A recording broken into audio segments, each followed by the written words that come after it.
साथियों नमस्कार, बहुत बहुत स्वागत है आप सबका हमारे चैनल पर। साथियों अभी तक हमने आने वाले संभावित प्रश्नों की कड़ी की 10 कड़ी हम देख चुके हैं और ये 11वीं कड़ी में फिर से आपके सामने प्रस्तुत हैं महत्वपूर्ण प्रश्नों को लेकर। और आशा है आप अच्छे से तैयारी कर रहे होंगे। तो चलिए बिना देरी के शुरू करते हैं आज की कड़ी का पहला प्रश्न। साथियों ये सभी प्रश्न जो हैं वो हार्ड सीट हो, चाहे कोई भी एग्ज़ाम हो, चाहे कौन करोड़पति हो, सभी के लिए ये बहुत ही महत्वपूर्ण प्रश्न है और चुने हुए प्रश्न हैं, तो ये ध्यान में रखिएगा। चलिए शुरू करते हैं। साथियों आज का पहला प्रश्न पूछा गया है, भारत के संविधान की प्रस्तावना में पहला संशोधन कब हुआ? आपको विकल्प दिए हैं उत्तर के लिए। विकल्प ए दिया है 1976 में, बी 1971 में, सी 1985 में या फिर डी 1997 में। तो साथियों 42वें संविधान संशोधन अधिनियम 1976 के द्वारा उद्देशिका में संशोधन करके प्रथम पैरा में समाजवादी और पंथ निरपेक्ष शब्द तथा छठे पैरा में और अखंडता शब्द जोड़ा गया। तब से संविधान की उद्देशिका में कोई संशोधन नहीं किया गया है उसके बाद। और केशवानंद भारती बनाम केरल राज्य 1973 के बाद में संविधान की उद्देशिका में संशोधन का प्रावधान किया गया था। तो इसका सही उत्तर है ऑप्शन ए 1976 में। तो चलिए अगला प्रश्न देखते हैं। प्रश्न क्रमांक दूसरा, हिंदू मान्यता के अनुसार मोर सरस्वती का वाहन है और इसके अलावा वह अन्य किस देवी या देवता का वाहन है? साथियों प्रश्न आपने सुन लिया होगा, मैं विकल्प पढ़ता हूँ। विकल्प ए दिया है कामदेव, बी दिया है कार्तिकेय, सी दिया है भगवान विष्णु या फिर डी दिया है देवी गंगा। तो साथियों हिंदू मान्यता के अनुसार मोर जो है वो माँ सरस्वती का वाहन तो है ही, इसके अलावा वह भगवान स्वामी कार्तिकेय जी का भी वाहन है, जो कि गणेश जी के बड़े भाई हैं, शिव जी और पार्वती जी के ज्येष्ठ सुपुत्र हैं और गणेश जी के ज्येष्ठ भ्राता हैं स्वामी कार्तिकेय, उनका भी वाहन मोर ही है। और देवी सरस्वती का वाहन मोर तो है ही, आप जान रहे हो। तो चलिए आगे बढ़ते हैं। प्रश्न क्रमांक तीसरा, पृथ्वी की सतह से कितनी ऊंचाई पर भू स्थिर उपग्रह स्थापित किया जाता है? आपको सही विकल्प के लिए उत्तर दिए हैं 36,000 किलोमीटर, बी दिया है 45,000 किलोमीटर, सी दिया है 60,000 किलोमीटर या फिर डी 25,000 किलोमीटर। साथियों ये जो पृथ्वी की सतह से एक न्यूनतम ऊंचाई जो होती है, जिससे जितनी ऊंचाई पर उपग्रह को रखना आवश्यक होता है, न्यूनतम ऊंचाई पर वो होता है 36,000 किलोमीटर। उससे यदि हम कम ऊंचाई पर रखेंगे तो उपग्रह जो है पृथ्वी के गुरुत्वाकर्षण क्षेत्र में आकर नीचे गिर जाएगा और नष्ट हो जाएगा। तो इसकी मिनिमम जो ऊंचाई होती है कम से कम में 36,000 किलोमीटर ऊंचाई तक इसको रखना ही होता है। और साथियों ये जो कक्षा होता है जिस पर स्थापित किया जाता है उपग्रह को, इसको भू स्थिर कक्ष या भू स्थितिक कक्ष भी कहा जाता है।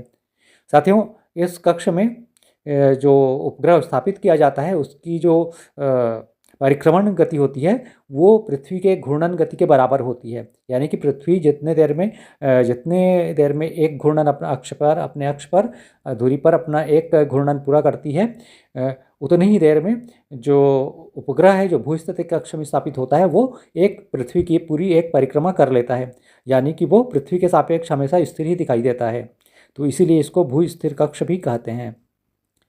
तो इसका सही उत्तर है विकल्प क्रमांक ए 36,000 किलोमीटर। तो सही उत्तर आप सेलेक्ट कर लेंगे। चलिए आगे बढ़ते हैं। प्रश्न क्रमांक चौथा, प्रथम राष्ट्रमंडल खेल कहाँ आयोजित किए गए थे? साथियों विकल्प दिए हैं ए लंदन, बी पेरिस, सी हैमिल्टन कनाडा में या फिर डी बीजिंग में। तो साथियों पहला राष्ट्रमंडल खेल 1930 में कनाडा के शहर हैमिल्टन में हुआ था। इसमें 11 देशों के लगभग 400 खिलाड़ियों ने भाग लिया था, जिन्होंने 6 खेलों की 59 प्रतियोगिताओं में अपना दमखम दिखाया था। सन 1930 के बाद से हर 4 साल बाद इसका आयोजन होता रहा है, लेकिन द्वितीय विश्व युद्ध के दौरान 1942 और 1946 में इसका आयोजन नहीं हो सका। तो इसका सही उत्तर है जो प्रथम राष्ट्रमंडल खेल हुए थे वो हैमिल्टन कनाडा में हुए थे 1930 में। तो सही उत्तर आप सेलेक्ट कर लेंगे। चलिए आगे बढ़ते हैं। प्रश्न क्रमांक 5वां, राष्ट्रीय स्तर का हैकथॉन कवच 2023 के आयोजन का क्या उद्देश्य था? आपको उत्तर दिए हैं। ए, साइबर हमले से निपटने की तैयारी, बी, महामारी से निपटने की तैयारी, सी, आपदा से निपटने की तैयारी, या फिर डी, सैन्य युद्ध की तैयारी। तो साथियों, भारत की साइबर तैयारियों को आगे बढ़ाते हुए साइबर सुरक्षा सुनिश्चित करने और 21वीं सदी की साइबर अपराध की चुनौतियों से निपटने के उद्देश्य से अभिनव विचारों और तकनीकी समाधानों की पहचान करने के लिए राष्ट्रीय स्तर के हैकथॉन कवच 2023 का शुभारंभ किया गया। और ये जो कि जैसे जैसे ये टेक्नोलॉजी उन्नत होती जा रही है, एडवांस होती जा रही है, तो उतनी ही चुनौतियां सामने भी आ रही हैं। तो उन चुनौतियों का सामना करने और सुनिश्चित करने के लिए कि वो सटीक हो, उससे निपटने की जो तैयारी है वो हमारी सटीक हो, वो जो रणनीति है, जो भी उसमें जो युक्तियाँ की जाती हैं, जो ली जाती हैं काम में, वो बिल्कुल सटीक हों और प्रभावशाली हों। इस विषय को देखते हुए कवच 2023 का शुभारंभ किया गया है।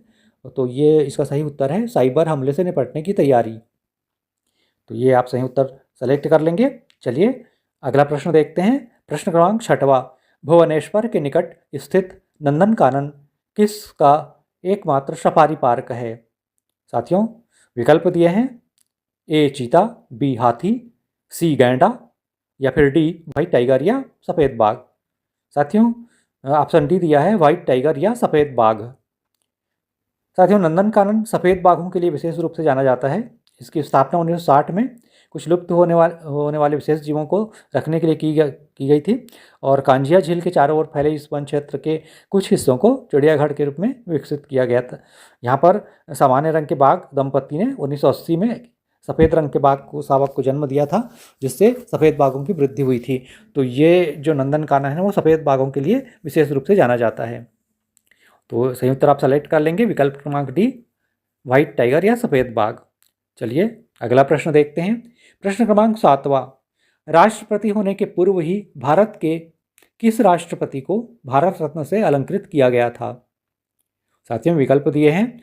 ए, डॉक्टर राजेंद्र प्रसाद, बी दिया है डॉक्टर जाकिर हुसैन, सी दिया है नीलम संजीव रेड्डी, या फिर डी, श्री रामनाथ कोविंद। तो साथियों, डॉक्टर जाकिर हुसैन जो थे वो भारत के तीसरे राष्ट्रपति थे। राष्ट्रपति बनने से पहले उन्हें वर्ष 1963 में भारत रत्न पुरस्कार मिला था और डॉक्टर सर्वपल्ली राधाकृष्णन को 1954 में भारत रत्न पुरस्कार दिया गया था। उन्हें भी राष्ट्रपति बनने से पूर्व ही, जब वे उपराष्ट्रपति थे, तब भारत रत्न पुरस्कार मिल चुका था। और इसके अलावा डॉक्टर जाकिर हुसैन को, जैसा कि मैंने अभी बताया, उन्हें भी राष्ट्रपति बनने से पूर्व ही भारत रत्न से सम्मानित किया गया था। और डॉक्टर APJ अब्दुल कलाम को राष्ट्रपति बनने से पूर्व ही 1997 में भारत रत्न दिया गया था। तो ये तथ्य आप याद रखेंगे इसका, क्योंकि ऑप्शन में दिया गया है डॉक्टर जाकिर हुसैन, तो विकल्प बी इसका सही उत्तर है, डॉक्टर जाकिर हुसैन। तो चलिए आगे बढ़ते हैं, अगला प्रश्न देखते हैं। साथियों, अगला प्रश्न पूछा गया है किस राज्य के साथियों अगला प्रश्न पूछा गया है किस राज्य के नगरी दुबराज चावल को GI टैग दिया गया है? तो साथियों, इसके विकल्प दिए गए हैं। ए, ओडिशा, बी, छत्तीसगढ़, सी, मध्य प्रदेश, या फिर डी, बिहार।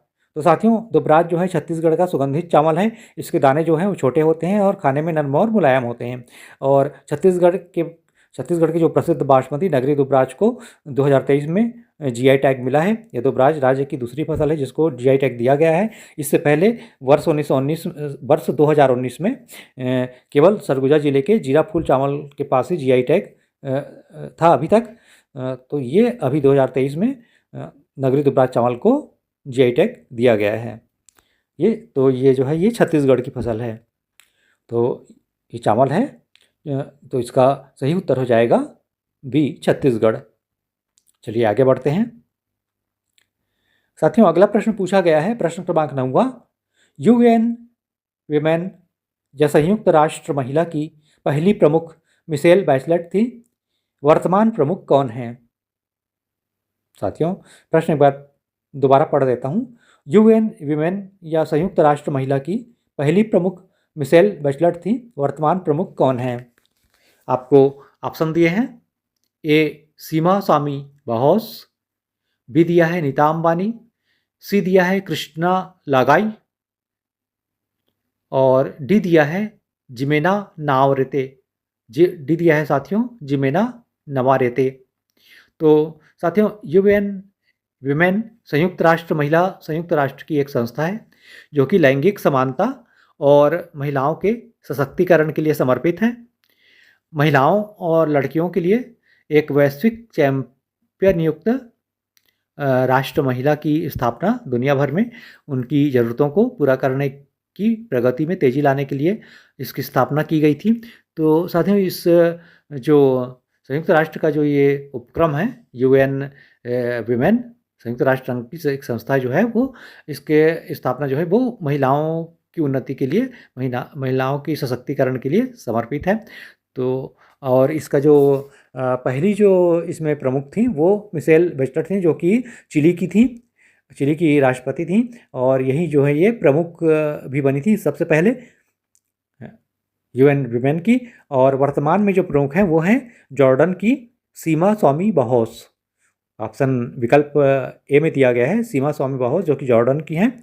ये वर्तमान में सीमा स्वामी बहोस यूएन विमेन की महिला प्रमुख हैं, यूएन महिला की प्रमुख हैं, अभी वर्तमान में प्रमुख के पद पर कार्यरत हैं। तो इसका सही उत्तर आप सेलेक्ट कर लेंगे। चलिए अगला प्रश्न देखते हैं।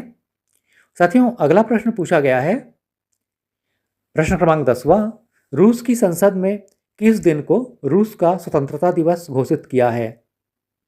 रूस की संसद ने किस दिन को रूस का स्वतंत्रता दिवस घोषित किया है?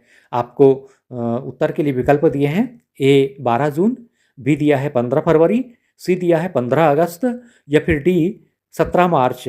तो साथियों सन 1992 से 12 जून को प्रतिवर्ष रूस में स्वतंत्रता दिवस मनाया जाता है। और ये चूँकि ये जो सोवियत संघ था पहली, तो उसमें जो स्वतंत्र राष्ट्र बना ये 12 जून को पीपुल्स डिपो की पहली कांग्रेस के द्वारा इस घोषणा के पारित होने से रूसी सोवियत राज्य में संवैधानिक सुधार की शुरुआत हुई। और 1991 में सोवियत संघ के विघटन के बाद रूस एक स्वतंत्र देश बन गया। और उसके बारे में आप जान ही रहे हैं कि ये क्षेत्रफल की दृष्टि से विश्व का सबसे बड़ा देश है।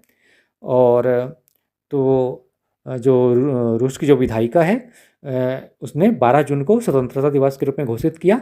रूस के राष्ट्रपति तत्कालीन जो थे बोरिस एल्त्सिन ने 12 जून को राष्ट्रीय अवकाश भी घोषित किया। तो इसका सही उत्तर है 12 जून। रूस की संसद ने 12 जून को रूस का स्वतंत्रता दिवस घोषित किया है।